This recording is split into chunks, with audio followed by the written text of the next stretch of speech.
कर्मण्येवाधिकारस्ते मा फलेषु कदाचन मा कर्मफलहेतुर्भूः मा ते सङ्गोऽस्त्वविकर्मणि।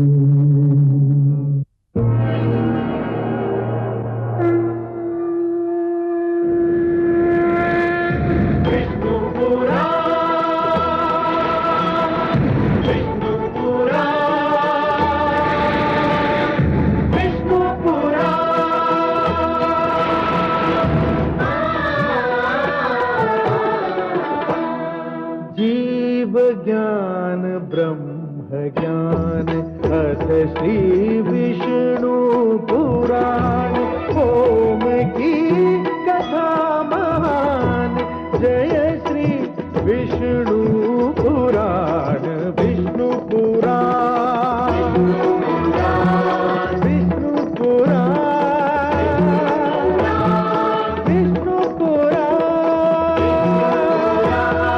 प्रगटे कब तीन लोक जन्म मृत्यु हर्ष शोक पृथ्वी जल वायु गगन प्रकृति कब ज्योत अगन इस पुराण में है निहित जप तप और योग ध्यान विष्णु पुराण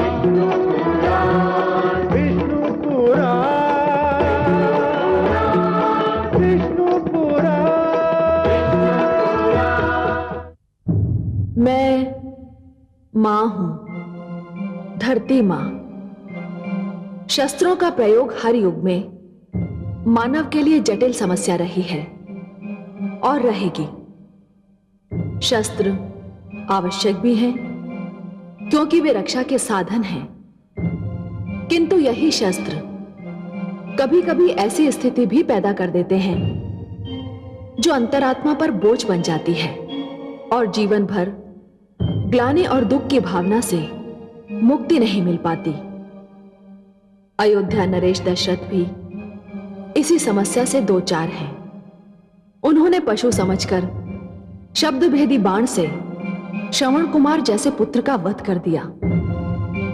अनजाने में किया जाने वाला ये वध उनके लिए श्राप का कारण बन गया।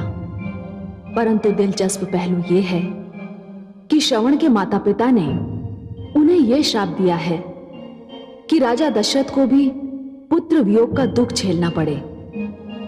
और मैं जानती हूं कि राजा दशरथ की दो दो पत्नियां हैं मगर एक भी संतान नहीं है।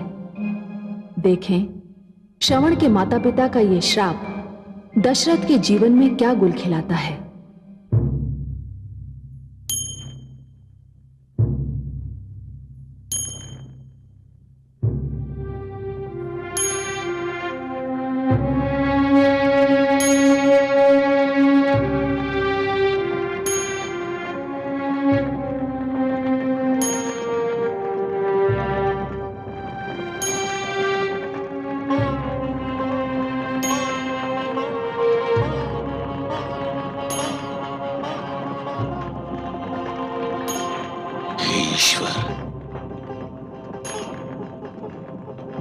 कितना बड़ा अनर्थ हो गया।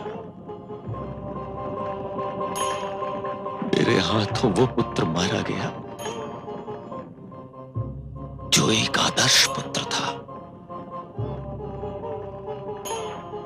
जो अपने नेत्रहीन माता पिता को कंधों पर उठाकर तीर्थ दर्शन करा रहा था। ऐसा पुत्र संसार ने कभी नहीं देखा।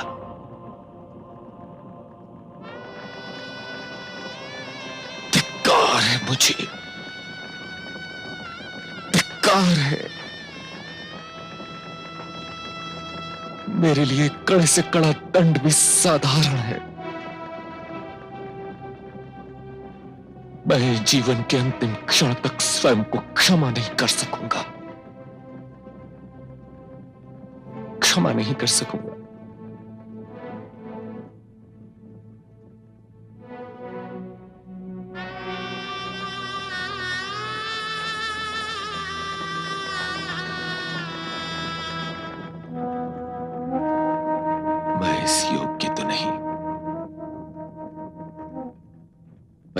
हो सके तो मुझे क्षमा कर दीजिए।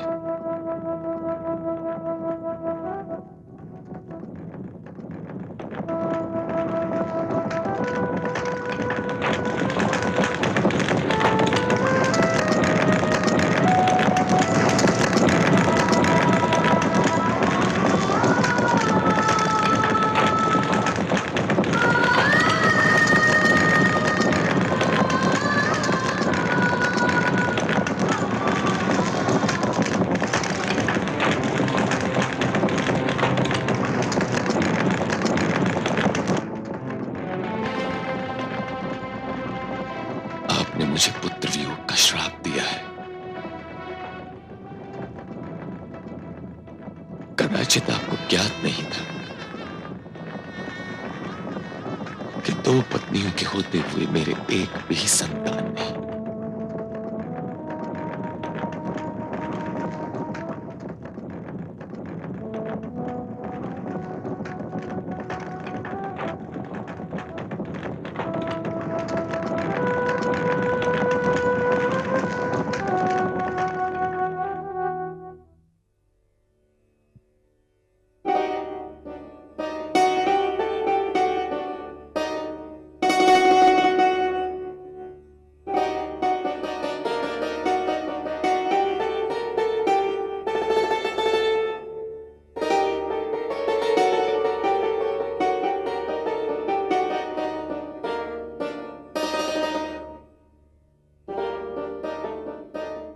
ऋषि वशिष्ठ, महाराज दशरथ की ओर से अचानक धर्म संसद बुलाने का कारण समझ में नहीं आता। आश्चर्य तो मुझे भी है। राज्य के किसी कोने से किसी अप्रिय घटना की सूचना भी नहीं है। लगता है महाराज आ रहे हैं।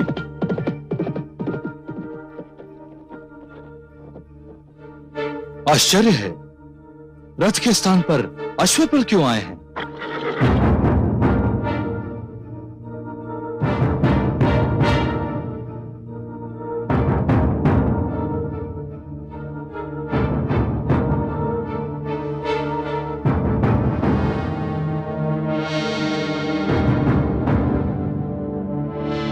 यशस्वी भाव।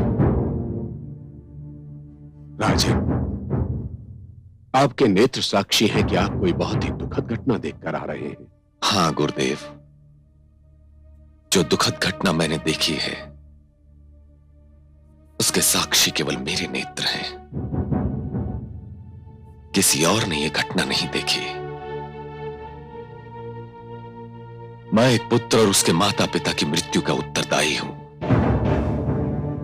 और धर्म संसद से दंड चाहता हूं। हम जानना चाहेंगे कि क्या हुआ और कैसे हुआ। पशु के धोखे में मैंने शब्द भेदी बाण चलाकर एक युवक की हत्या कर दी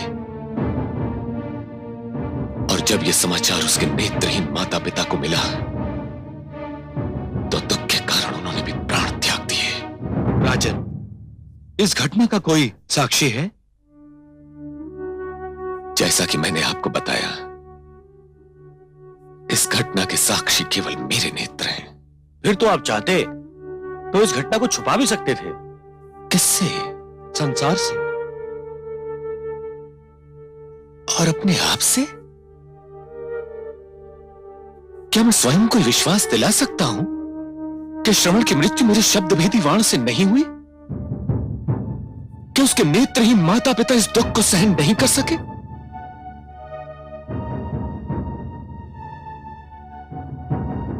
हे पंच परमेश्वर,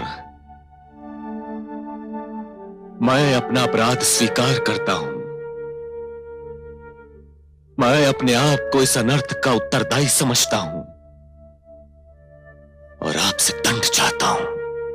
हमें प्रसन्नता हुई राजन कि आपने धर्म संसद से कुछ भी नहीं छिपाया, परंतु वास्तव में आपने अपराध किया है अथवा नहीं, इसका निर्णय तो धर्म संसद ही करेगी। हे ऋषि वशिष्ठ, आप धर्माधिकारी हैं। हम सबको आप पर पूर्णतया विश्वास है। आप ही सर्वश्रेष्ठ निर्णय ले सकते हैं। नहीं ऋषिकुल,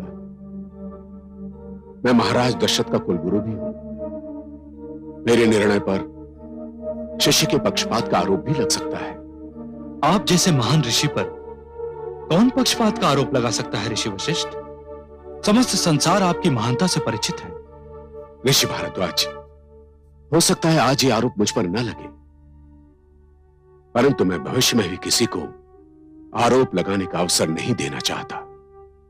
इसलिए मैं महाराज से आग्रह करूंगा कि वे ऋषि पुलह, अत्रि, अंगिरा अथवा ऋषि भारद्वाज में से किसी को चुन लें और उन्हीं का निर्णय मान्य होगा।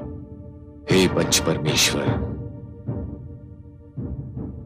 ऋषि वशिष्ठ के अतिरिक्त आयु और तपोबल में ऋषि भारद्वाज को श्रेष्ठतम माना जाता है। इसलिए मैं ऋषि भारद्वाज को धर्माधिकारी नियुक्त करता हूं।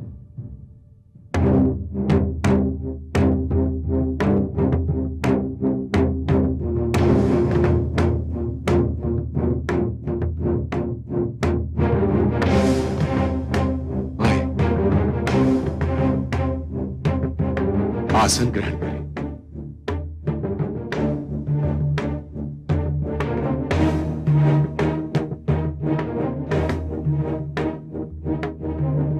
हे राजन, समस्त वृत्तांत जानकर हम इस निष्कर्ष पर पहुंचे हैं कि आपने उन तीनों की हत्या का कोई निश्चय नहीं किया था। यह सत्य है कि श्रवण कुमार की मृत्यु का कारण आपका ही वो शब्द भेदी बाण था, परंतु इसमें आपके निश्चय की कोई भूमिका नहीं थी। यह एक चूक थी जो किसी से भी हो सकती है। और रहा श्रवण कुमार के माता पिता की मृत्यु का प्रश्न, तो यह सर्वथा स्पष्ट है कि वे दोनों अपने पुत्र की मृत्यु का दुख सहन नहीं कर पाए। उनकी मृत्यु का कारण वो आघात था जो उन दोनों को उनके पुत्र की मृत्यु का समाचार सुनकर लगा था।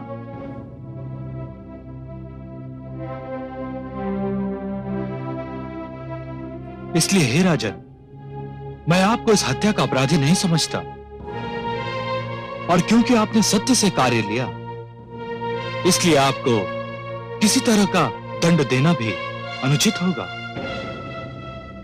किंतु हे राजन, शब्द भेदी बाण सदैव ध्वनि को सुनकर चलाया जाता है, और यह ध्वनि किसी की भी हो सकती है, जैसा कि श्रवण कुमार के विषय में हुआ।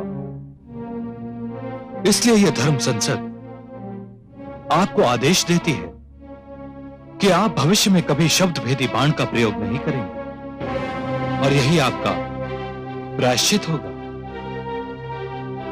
मुझे धर्म संसद का निर्णय अक्षरशः स्वीकार्य है। मैं इस निर्णय के समक्ष शीश नवाता हूं और वचन देता हूं कि जीवन में शब्द भेदी बाण का प्रयोग कदापि नहीं करूंगा।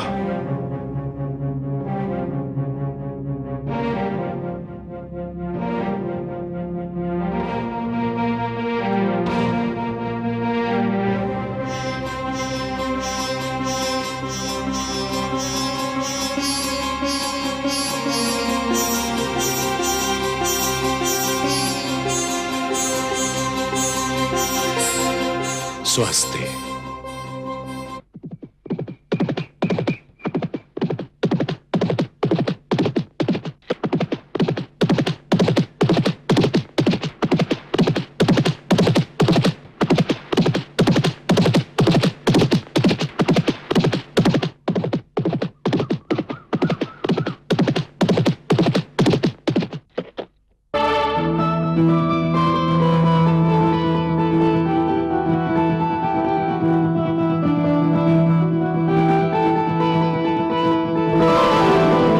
कौशल्या की जय हो।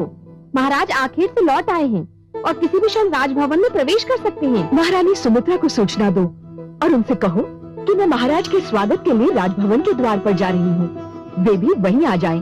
जो आज्ञा। और हाँ, महाराज के स्वागत के लिए 2 दीप थालों की व्यवस्था की जाए, एक मेरे लिए और एक महारानी सुमित्रा के लिए।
हमसे कोई भूल हो गई है क्या, जो आप रुके बिना, हमसे बात किए बिना अपने कक्ष में आ गए?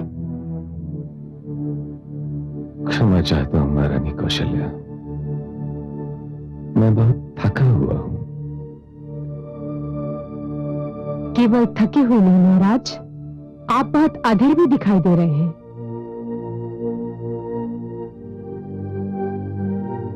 अधीर अवश्य था महारानी सुमित्रा, किंतु केवल थकान शेष रह गई है। मैं आप दोनों से क्षमा याचना करता हूं।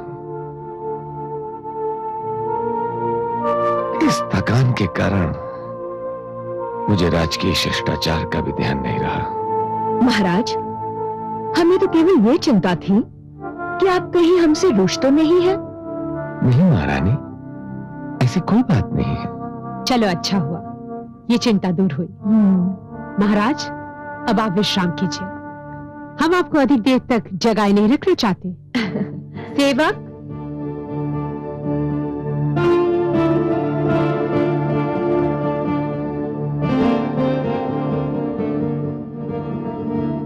महाराज की जय हो। क्या है? महाराज को विश्राम करने दिया जाए। जो आज्ञा, किंतु पड़ोसी राज्य तैकेई से कोई बहुत ही आवश्यक संदेशा लेकर आया है। कैके दूत के ठहरने का प्रबंध करो और उसे कहो कि महाराज प्रातःकाल से पहले किसी से नहीं मिल सकते। जो आज्ञा महारानी। ठहरो, कई दूत से कहो कि हम उनसे मिलने आ रहे हैं। जो आज्ञा। किंतु महाराज, आप बहुत थके हुए हैं। उससे कल भी भेंट हो सकती है। नहीं महारानी,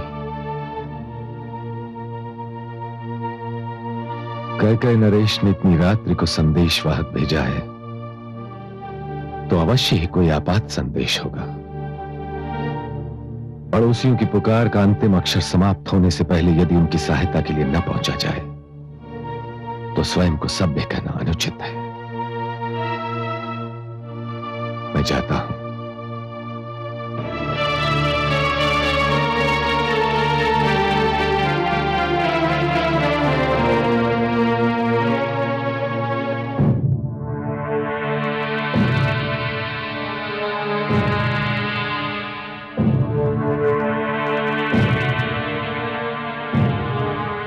महाराज की जय हो।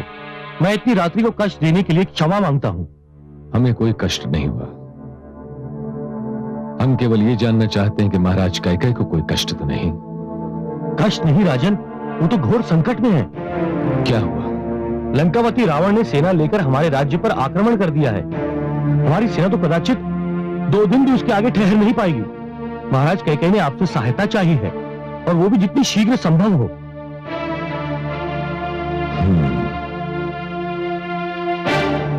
पड़ोसियों की सहायता करना हमारा धर्म है। कैकेयी नरेश से कहिए कि वे चिंता न करें, हम कल ही अपनी सेना लेकर उनकी सहायता के लिए पहुंच रहे हैं। महाराज दशरथ की जय हो।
कैकई नरेश, युद्ध टल सकता है, मनोव्रत मिट्टी में मिलने से रोका जा सकता है। तुम सर्वनाश के संकट से बच भी सकते हो, किंतु सबका केवल एक ही उपाय है कि तुम आत्मसमर्पण कर लो, मेरी प्रभु सत्ता स्वीकार कर लो और लौट जाओ यहां से, लौट जाओ। हम कहां से लौट जाएं लंकेश? हम तो अपनी सीमा के भीतर हैं। लौटना तो तुमको है जो अपनी सीमा छोड़कर हमारी सीमा में घुस आए हो। हम तो केवल अपनी सीमा की रक्षा कर रहे हैं। रक्षा? तनिक अपनी सेना की ओर देखो कैकई नरेश, और फिर दृष्टि डालो मेरी सेना की ओर। मेरी सेना बाढ़ की रेले के भांति तुम्हारी सेना को तिनके की भांति बहा ले जाएगी।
चिंता न करें कैकई नरेश, मैं आ गया।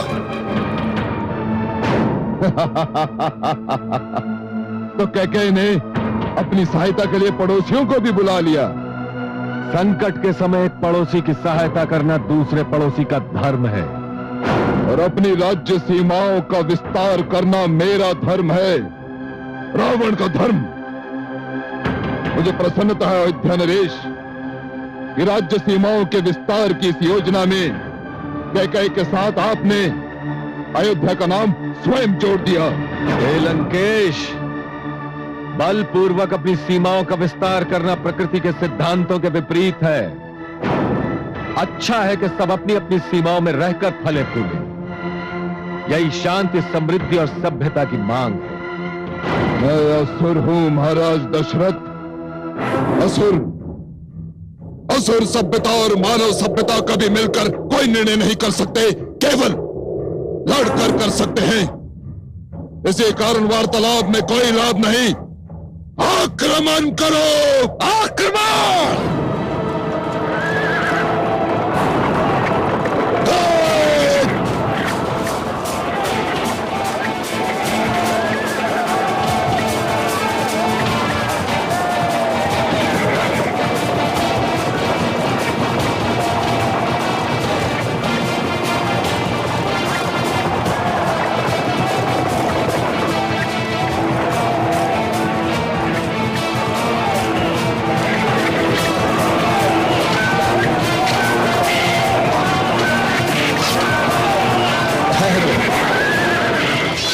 सावधान महाराज दशरथ, सावधान।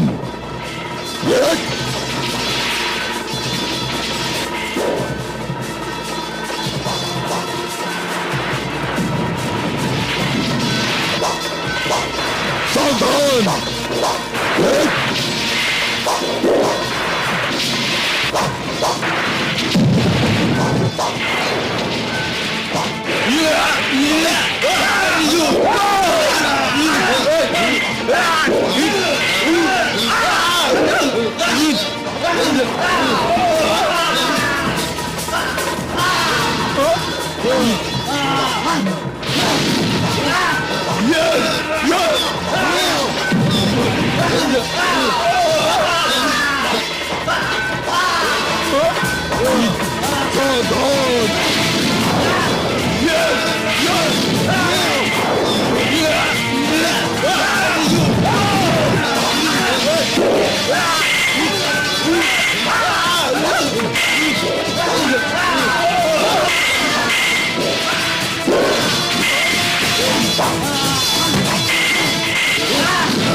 महाराज दशरथ,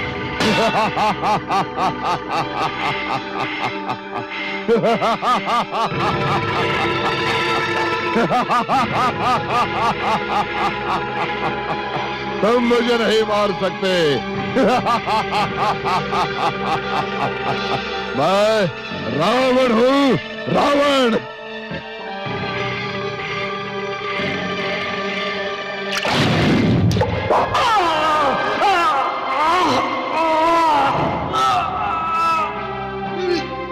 जाओ, उसी प्रकार एक दिन तुम भी अपने पुत्र वियोग में तड़पो, पुत्र वियोग में तड़पोगे। आपको आदेश देती हूं कि आप भविष्य में कभी शब्द भेदी बाण का प्रयोग नहीं करेंगे। मुझे धर्म संसद का निर्णय अक्षरशः स्वीकार्य है और वचन देता हूं कि जीवन में शब्द भेदी बाण का प्रयोग कदापि नहीं करूंगा। महाराज दशरथ, मैं यहां हूं।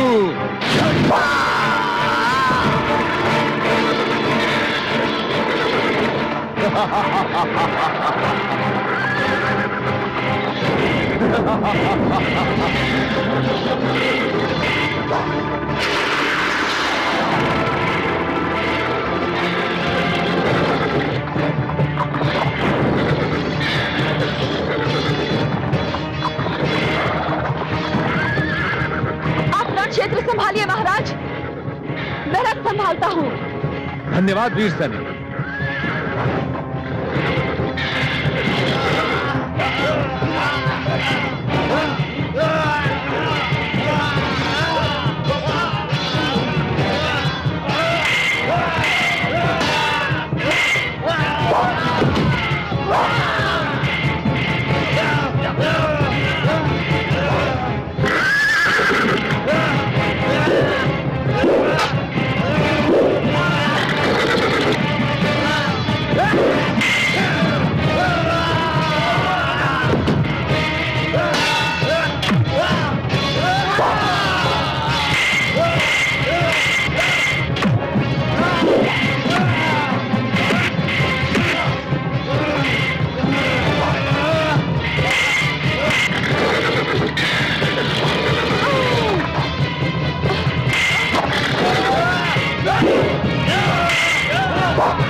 महाराज दशरथ,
चलो सारथी, चलो सारथी, चलो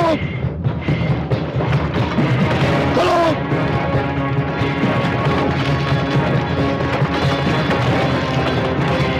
आगे बढ़ो।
लंकापति रावण तुम्हारे साथ है, रुक जाओ। मैं कहता हूं रुक जाओ, रुक जाओ। लंकापति रावण तुम्हारे साथ है, रुक जाओ। मैं कहता हूं रुक जाओ।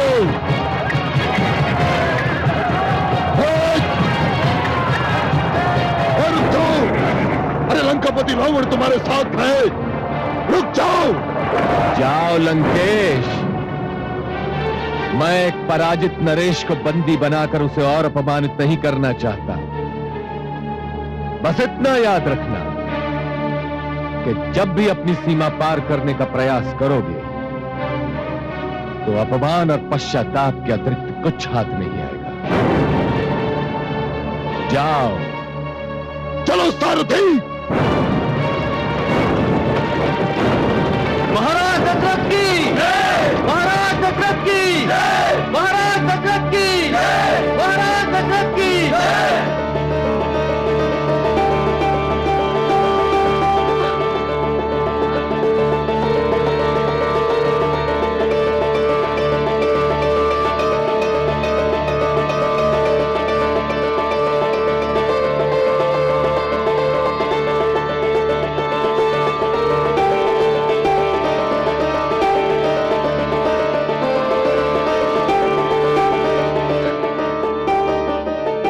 मेरा रथ संभालने वाली,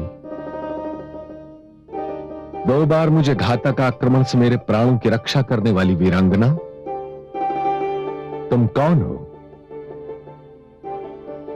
मैं कैकेयी नरेश की पुत्री कैकेयी हूं महाराज।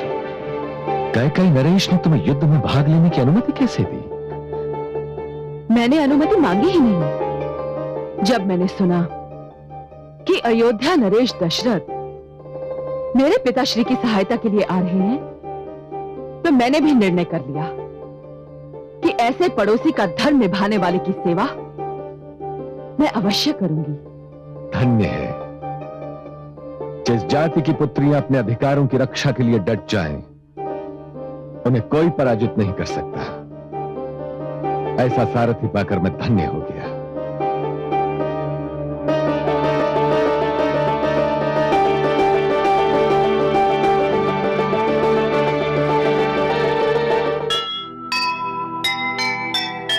जीत गया मन सारथी, हुआ ये कैसा मेल, इसमें विधना ने भला खेला कैसा खेल। कैकेयी ने कर दिया वचन एक एक साकार, जहां है ऐसी नारियां होगी वहां नहार, होगी वहां नहार। जो सुनेगा ये पुराण पाएगा सुख और ज्ञान, पाएगा सुख और ज्ञान। कर्म को ही धर्म जान, प्रेम की तू छेड़तान, प्रेम की तू छेड़तान। बीते युग बता रहे हैं, बीते युग बता रहे हैं, सत्य पथ पे चल सुजान,